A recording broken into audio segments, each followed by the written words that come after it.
Kapinlit ka no, nanay. Oo. Uli mo, kawawa naman. Matiltel. Guys, good afternoon. Welcome to my YouTube channel. Nandito po tayo sa farm. The Kibilan Farm. Marites lang po tayo ngayon dito. Happy lang po tayo. So, i-watch nyo lang po kami sa video ito. At itutur po namin kayo. It's a developing farm pa na heritage ng mga Kibilan. Yan, Kibilan. Kaya kung magagawi po kayo dito sa Nueva Ecija, sa Talugtog, welcome po kayo rito na bisitahin ang Kibilan Farm. So let's go. Ayan. So ano masasabi mo? Ay, andito pala yung sister ko. Ayan oh. Ano ba masasabi mo? Ay, welcome kayo. Dito kami sa farm ngayon. Nag-visit. Yeah. Andito ata si Linda. Oh, ayan si Linda. Para makita ka naman ni Sarge. Ano masasabi mo? Shoutout naman dyan kay Sarge. Picnic tayo, Dad, pag uwi mo. Oh, ganun lang, picnic. Yes. Kumusta na dyan, kuya? Yep. Ate is waiting. Ate is waiting here. Tignan po natin kung yung silihan nila. Ayan.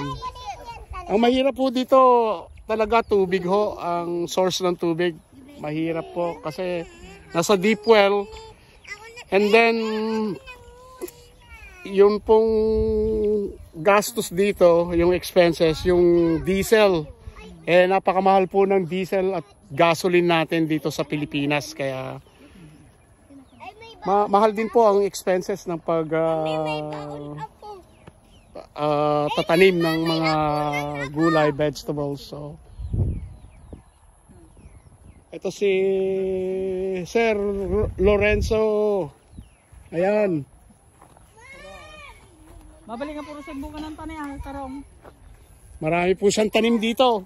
Nasulaan na atin pa. Kaya welcome po kayo dito na mamitas.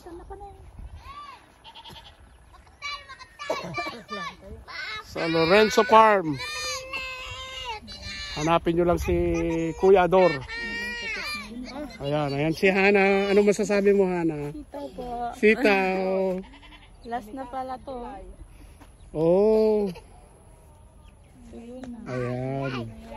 Malilit, madami pa doon sa taas. Nang ganito? Oo, dire-diretso yan. Po ang source hanggang doon po yan sa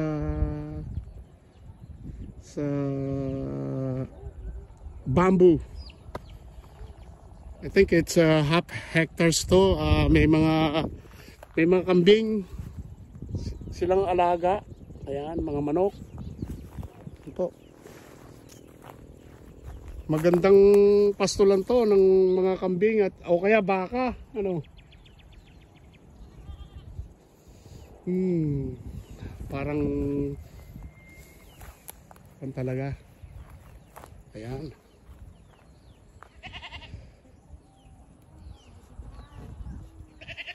Pasyal po tayo.